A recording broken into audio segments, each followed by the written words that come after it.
Hey everybody, welcome back to another episode of Southern Dirt. My name is Summer, and today I'll be going over all the seeds and the transplants that you can put in your garden right now for Zone 9A and B in March. So one of my New Year's resolutions was to put out more content for you, and I decided that probably one of the hardest things for me as a gardener was trying to figure out what to plant and when. So I decided I'd put together a series called What to Plant and When, Zone 9A and Zone 9B. So this is our third video, and if you'd like to subscribe so you don't miss any of those videos, make sure you do so. I also do garden updates. We have a front yard garden area where we have a vineyard, a grove, and over 125 fruit trees. So ideally we have a food forest on our property as well that I'd like to update you on as well. So make sure you're subscribed so you don't miss another episode.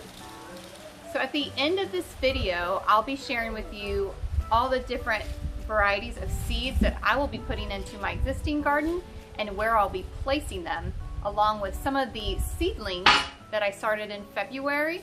And hi!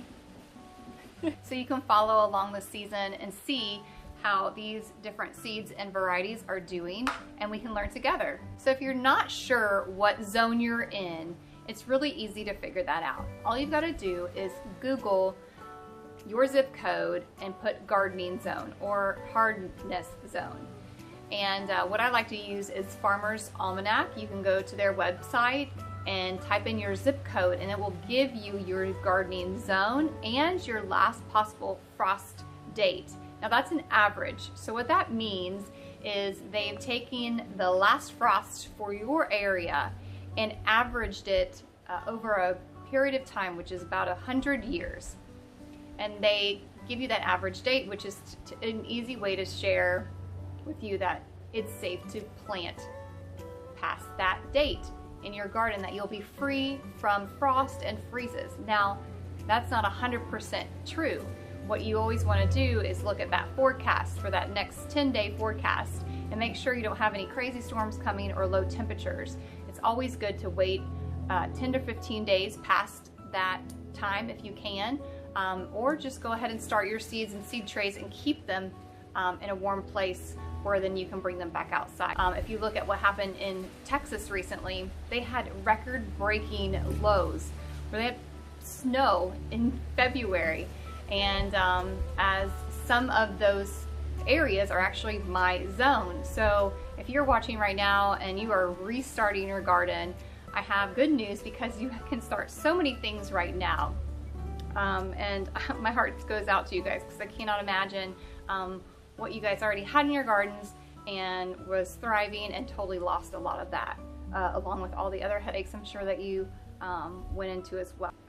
So I'm going to start with Zone 9A, and don't fret because I will be putting this list in the description below along with the link that I'm gathering this information from.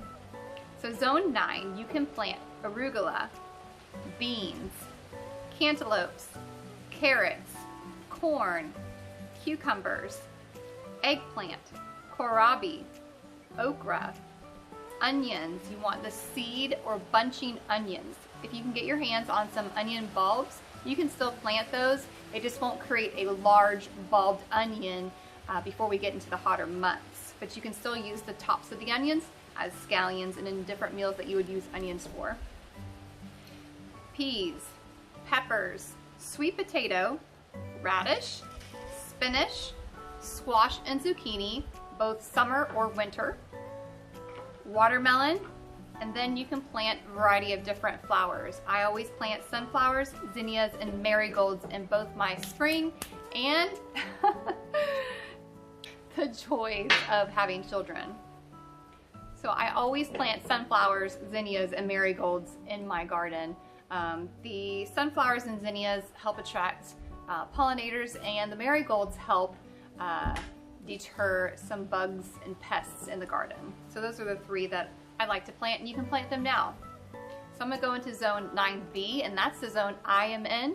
A lot of these I can get away with in both Zone 9A and B because I'm kind of in the middle, and I've done both of these in different ways. So we can plant arugula, beans, cantaloupes, carrots, celery, bok choy, corn, cucumbers, okra, onions, peas, peppers, sweet potatoes, radish, spinach, squash and zucchini, both summer and winter, Swiss chard, watermelons, pumpkins, and again, sunflower, zinnias, and marigolds. So now I'm going to show you all the different varieties and seeds that I'll be starting this month in March. So all the seeds over here are actually seeds from my farm and garden that I've saved over the years, and I've custom packaged them for sale. So if there's any of these seeds you see that you would like to order, I'll put a link and the description below of how you can order those. I will be starting some Seminal Pumpkins, which are absolutely fun to grow. If you haven't been following me long, go back to my last fall season and you'll see how beautiful these things are. We grew so many of them, and we actually have them stored in our pantry still and eating them throughout the year. Okra is going to be a big game player for summer. It produces a ton of food, and we always plant okra. I have mammoth sunflowers. I've been planting these through the different months to make sure I have one opening up every so often. And Mongolian Sunflower. These two varieties grow super large, anywhere from 10 to 12 feet. And I will be planting some zinnias and some loofahs. Here's some rattlesnake beans that I've saved over the last season. I'll be doing a second planting of these. I already have some in the garden right now. I'll be doing a second planting of Bok Choy, which is considered a Chinese cabbage. I know I didn't talk about lettuce on the list, but I'm gonna just try this. We're very early in March, and who knows, maybe I'll have some success, but we eat so much lettuce and we have the space. So I always like to see if there's some things I can grow out of season. And then spinach. I've never really had a good time growing spinach, but maybe it's just the time of year that I'm planting them, so we'll be planting this as well. So here are some peppers that I started in January that are perfectly ready to go into the ground. I had a little problem with some army worms taking over some of my leaves. That's why you see some holes in there. But I went ahead and just sprayed it lightly with some BT. I also have some Mexican sour plants that will be going in that I started in February, along with some squash, some Seminal pumpkins, and zucchini. These are some of my tomato plants I started back in January that are looking pretty rough. We had a week of just ridiculously hot weather in the high 90s here, and I had these placed in my garden where they were just kind of scorched. So I'll be getting these guys into the ground really soon. These guys are already outgrowing their containers, so if I don't get them in soon, they're going to get root bound. Over here, I started some Butter Crunch lettuce, actually on March 1st. And I've got to get in here and thin these out. I'm going to pick the best seedling and leave it, and then pinch off the rest or pull them out.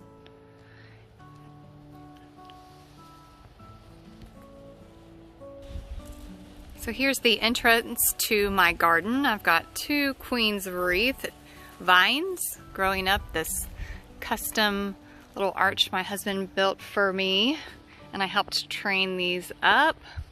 They're really just some old trailer railings, but those are doing really good. They're pushing out tons of flower and bringing many pollinators. Over here I recently planted some Bok Choy, which I am going to do a second planting, and most likely this will go in the middle here. I tried to plant some seed onions here, but they were really old, so I don't really think they germinated well because all I have is weeds. I recently put some cilantro in here in January. Definitely need some fertilizer and need to pull some weeds there. I have some space right here for Bok Choy as well, so if I can't fit all my bok choy here, I can push it over that way. Over here, I've got my little strawberry tower, which is pushing out a ton of strawberries. I recently put some eggplants in here. I did start a bunch of eggplants in January and none of them germinated. So I don't know if my seeds were old, but those did not germinate. So I just went to my local garden center and picked up some. Here's some carrots that are left over from fall, which are doing really good. We've been harvesting a lot of these, even though it looks like we haven't. My kids come here after school and will grab a carrot and have it as a snack. I'll just pull one up for you. There you go. These are a container variety, but they're doing really good. I've got some eggplants over here as well. I think I'm going to go ahead and trim these back and see if they'll push some more fruit through the season. Over here I have a ton of my cold weather crops still thriving, like my cabbage, my collards, my kale. They're all still doing really well. I also have some onions between all of them. As you can see, I have little onion bulbs planted between all of these. I also left my broccoli, which bolted really quickly, in here. It just looks so pretty and it's bringing so many pollinators. I don't know if y'all can see, but I have a ton of bees over here. And every other day I'll just snip one of these off and go and feed it to our chickens. I lost most all my tomato plants in the freeze, and I tried to trim some back, and some did okay, but the fruit that it's producing is not doing okay. So I'm just going to go ahead and pull them all up and replant what I already started. Over here I have some beets that I started not too long ago, and I've got an empty space right here and here, which most likely I think I'm going to put my squash. It's always good to have a plan of where you're going to put everything. I usually don't stick to my original plan because I will get distracted when I go to the store and see some plants that I don't have yet, and I want that instant gratification. Here is kind of a mess. I recently pulled up all of my sunflowers here. If you just started following me, you should back up and see some of my previous videos with my 10 to 12 foot sunflowers that were here. I've since then planted a bunch more along here, along my blueberry plants. I am going to also start some more, so I'll have sunflowers throughout the season opening up. But what I'm going to do is bring all these tomato cages to this section, and that is where I'll be putting my tomatoes. So I'm in the process of just cleaning this up. And I've got my potatoes here. I recently planted some kohlrabi here and here that I started in January. Put those into the ground. We've got some 1,000 head kale over there. And I have this area here that I can plant some of the plants that I'll be starting. Now over here I started some peas, looks like in January, which they are throwing off some beautiful flowers. This is a second planting from fall that I'm just kind of leaving in there. Here's some rattlesnake beans that I've left in from fall as well. They were hit by several freezes, but they still are producing and starting to flower again. So I'm just gonna let them be. As far as my sunflowers, my zinnias and marigolds, I'm just going to place them where I have space. I usually tend to put them on the edges and kind of pop them in different places where I want color. I don't typically have a plan for those unless I want to have a row of sunflowers. For this summer, we will be traveling, and we like to take our camper and do a lot of fishing in the summer. So I don't want to have too many things in the garden to tend to. Now our okra, which I typically plant a ton of for the summer, will not be going in my garden this season because they attract so many nematodes. And if you don't know what a nematode is, at some point you'll find out that they are attacking your plants, because you can pull up a plant and they'll have these root knots on them all over the place, and you'll wonder, why is my plant dying? I'm fertilizing, I'm watering, I'm doing everything, I'm caring for it like I should, but it's actually getting sick from underneath because the plant, the nematode, is suffocating the plant by retracting the nutrients and the things that it needs. Actually, blueberries and okra are huge nematode attractors. Well, I have blueberry bushes all the way around my entire garden. We have like 50 of them. So they are not going into the garden this year. I did treat the garden with a product I found that did actually save some of the plants and helped with the following season, because if you let them be, they will go to the rest of your plants. They will try to find a plant to feed off of. So I'm going to probably put them back behind our chicken coop and start a whole nother garden just for okra, and kind of see what it does. Now over here I've got some Brussels sprouts that are finally taken off, some cabbage, and my irrigation of course is coming on right in the middle. I've got some Swiss chard in here with some mint and different cabbage. I recently planted some dahlias. I've never grown them before, but I've seen pictures of them and I'm super excited about those. We've got some beautiful lilies opening up. And here's my little workshop area, which I do not have a workshop planned as of yet because we're going into spring break and it's hard for me to kind of plan. But our blueberry bushes, I want to just show you these blueberry bushes and how amazing they're doing. Look at all those blueberries. So we have a ton of flowers and blueberries everywhere. So those are doing super good. And over in this area, I had started some different varieties of salad. I'm actually going to be putting some of my lettuce and my spinach into here and pulling this up and see how that does. So I'm actually just going to direct sow these in here and not even worry about starting them in seed trays. But what I'm going to do before I start this area is take some seed starting soil mix and mix it in. So that way it will give my seeds a better start. I always like starting my seeds in seed trays with seed starting soil. But sometimes I don't have the time to worry about transplanting. So like this one, I just literally threw the seeds in and let it be. This year I'm just kind of going to poke holes and be a little more strategic about this. It was more a test to see how close I could plant my seeds and see if they did well. My husband and I ate plenty of salad from this area, but now it's time to just pull it up and give a little more space for this next round and see how that goes. Y'all, these lilies are beautiful.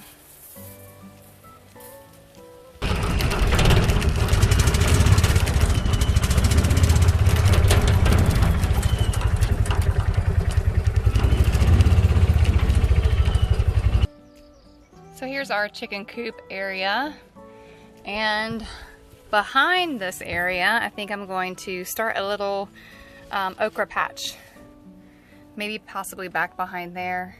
I did try to start some okra plants that were extremely close to our chicken coop, but the chickens just dug them up. So maybe I'll push it back a little bit or behind those trees. Now I'm going to take you out to our front yard garden and vineyard and food forest area, and I'll show you where I'm gonna put my pumpkins and maybe possibly some more okras and loofahs. And maybe I'll get crazy and maybe throw a few watermelon seeds out there just to see how they do. So here is our vineyard area where we have two rows of grapes as of now, but we have ordered some different varieties that will be filling this entire area here. And I have some mulberry trees that I propagated that are behind there. We have 3 rows. I think it's like, I don't know, I think we have 30 something trees back over there, along with our original trees that I propagated from, which are over there. That's full of fruit, and I can't wait to show you that. But what I'll end up doing is, as these plants get planted, is I'm going to, between the plants, plant some of my watermelons, some of my seminal pumpkins, and let them kind of grow freely through there. along with some of these trees here. I lost a lot of my papaya trees and different things, so the places where I had papayas, I will be having maybe a little pumpkin patch or a loofah area where it can grow up that fence line. So anything that kind of grows all over the place or has a vine, I typically put them out here and intertwine them into our food forest and kind of let them be.